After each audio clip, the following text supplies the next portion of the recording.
Assalamualaikum warahmatullahi wabarakatuh. Saya Yudi Pramuko, tukang donat dari Parung, YouTuber tertua di semesta. Saya mau bahas tentang itu ya, buronan yang ketangkep di Serbia itu, Ibu Maria Pauline Lumowa, pembobol 1,7 triliun dari Bank BNI ya. Baru 17 tahun kemudian bisa pulang ke Indonesia setelah ditangkap di Serbia. Serbia itu Eropa Selatan ya, dulu Yugoslavia, kemudian mereka bergabung setelah Bosnia memerdekakan diri, terus Yugoslavia pecah menjadi Serbia dan Montenegro ya. Montenegro dan Montenegro dan Serbia itu bergabung. Ibu kotanya Beograd, dulu namanya Yugoslavia. Nah, di samping Serbia itu adalah negeri muslim ya terbesar di Eropa, yaitu Bosnia Herzegovina. Bosnia itu ibu kotanya Bosnia Sarajevo ya, Sarajevo. Bosnia dan Herzegovina ibu kotanya saya lupa ya. Di kota Sarajevo itulah ya ada naskah tulisan tangan ulama besar abad 11 Imam Al-Ghazali, yaitu kitab Ihya Ulumuddin. Ya, kok bisa disampai di sana saya juga nggak tahu itu. Sekarang sebelum saya meneruskan ini, saya barusan di warungnya tukang itu, penjaga kuburan, Pak penggali kubur, Pak Udin, minum ini teh manis ya sama gemblong. Ya jangan serius hidup, nama hidup udah susah, nanti serius tambah susah, terus kapan bahagianya ya. Oh ya, sebelum saya teruskan soal Maria siapa itu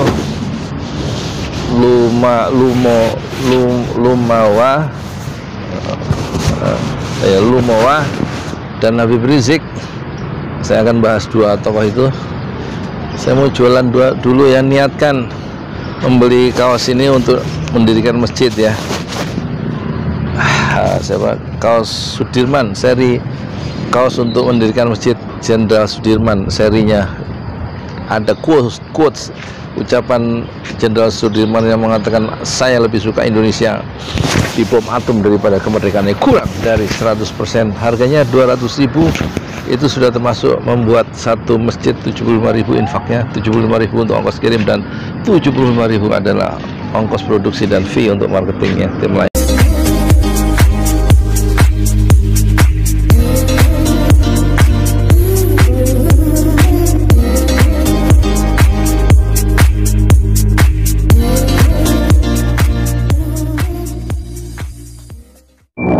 Dengan hadirnya di Indonesia, yaitu Ibu Maria Pauline Lumowa, diekstradisi dari Serbia yang sudah ketangkap Juli 2019, setahun yang lalu. Tentu yang merasa menang, yang memberikan konferensi pers dengan gagah adalah pertama Menkumham ya, yaitu Yasona Lawli ya, dan kemudian ya mereka merasa berhasil ya memulangkan, mengekstradisi buronan yang sudah 17 tahun di luar negeri.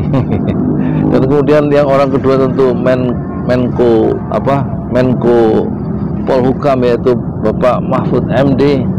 Dengan indah dia berkata akan memperlakukan buronan siapa itu Maria Pauline Lumowa itu dengan baik dan memperhatikan hak asasi manusia sebagai manusia lah, memperhatikan hak asasi manusia. Satu konsumsi ya untuk pers yang sangat indah dari dua tokoh pejabat itu, tapi dia lupa ada Habib Rizik yang tidak bisa pulang 3 tahun dan tidak diurus oleh pemerintah. Untuk kali ini tentu kita akan bicara dengan serius kepada Pak Mahfud dan Pak Yasona Lawli. Coba itu Pak, Habib Rizik itu diurus Pak, sudah 3 tahun di luar negeri, masa mengekstradisi perempuan bisa? Yaitu Ibu Maria bisa, tapi apa yang laki nggak bisa ya? Itu yang Joko S. Chandra kemarin nggak bisa juga 10 tahun ya. Padahal ada duta besar kita di Papua Nugini kan, katanya itunya di Papua Nugini ya, warga negara Papua Nugini. Joko S. Chandra yang kemarin bikin KTP di Grogol Utara, KTP DKI 1 hari jadi, dan juga bikin paspor, bisa masuk, bisa keluar Indonesia, nggak terdeteksi. Bagaimana itu? Itu membuat, ini juga kasus Bank Bali itu kan. Kalau ini kasus Bank BNI Ibu Maria ini ya. Nah terus kalau Habib Rizik kasusnya bank apa ya? Ya ini coba diurus Pak Yasona dan Pak Mahfud. Masa ngurus orang Habib Rizik nggak bisa? Itu kan warga negara kita, hargailah hak asasi dia. Dia pengen pulang tapi nggak bisa pulang. Kalau yang tadi Ibu Maria sama Joko S. Chandra kan takut pulang ya. Kalau Ibu Maria kan ketangkep ya. Kalau nggak ketangkep dia nggak pulang. Bukti udah 17 tahun pulang. Habib Rizik mau pulang tapi nggak bisa pulang. Jadi bukan, urusannya beda. Coba dibantu Pak Mahfud. Panjenengan gimana tuh Pak Panjenengan? Kan sebenarnya punya ilmu yang cukup ya, kerangka teori hukum tata negara yang cukup, terus juga tradisi keilmuan ya, kesantrian di kalangan Nahdlatul Ulama yang cukup, juga pernah bergerak di mahasiswa, himpunan mahasiswa Islam yang independen ya, itu cukup ya enggak, dan punya mentor yang juga sangat cukup menghargai hak asasi manusia dan pluralisme, yaitu Gus Dur yang membawa panjenengan ke Jakarta dari Jogja kan, punya tradisi kebebasan akademik ya. Sekarang kok ada orang yang terzolimi hak asasinya di mana, nggak bisa masuk ke negeri ini, kok nggak bisa diurus kok Pak Mahfud, piye toh? Maaf Pak, saya ngomongnya nggak terlalu intelek seperti panjenengan yang sangat terstruktur ya, sangat bagus di mana itu Pak, di media massa, konferensi pers, menghargai hak asasi manusia Ibu Maria itu, perlakukan dia dengan baik dan lain-lain. Itu satu ungkapan yang indah. Coba diperlakukan sama terhadap warga negara kita, yaitu Habib Rizik Syihab. Masalahnya apa toh? Kalau memang ada kesulitan, kontak aja saya Pak. Ya, yang nggak ada gunanya ngontak saya, tukang donat, nggak ada otoritasnya Pak. Panjenengan kan punya kekuasaan yang akan ditanya itu di akhirat, kekuasaan untuk apa? Ternyata untuk menzolimi orang lain ya. Ketika sebenarnya bisa itu, saya yakin bisa ya. Pesawat kan bisa dari Arab Saudi kan. Kedutaan kita di RI kan ada di Mekah atau di Jeddah ini. Terus disurati dong pihak kerajaan Saudi itu, pakai bahasa Arab atau pakai bahasa Inggris, mungkin pakai bahasa Arab. Banyak yang ahli bahasa Arab kan di Kementerian Luar Negeri, atau Pak Mahfud sendiri kan pandai bahasa Arab ya.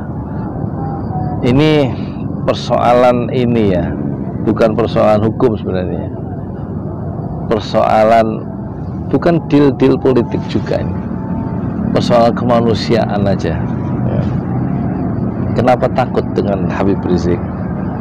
Ya, kalau nggak takut kenapa dilarang pulang atau nggak bisa pulang? Emangnya itu surat-surat kan harus ada ininya yang memberikan clearance ya, pengesahan dari Jakarta. Kalau nggak ada, yang di Jakarta yang punya kemampuan itu siapa sih? Yang boleh mencekal, boleh meloloskan orang itu kan pihak imigrasi ya. Pihak imigrasi kan punya atasan ya. Masalahnya apa itu saya nggak tahu. Ya saya iri lah, penjahat bisa pulang.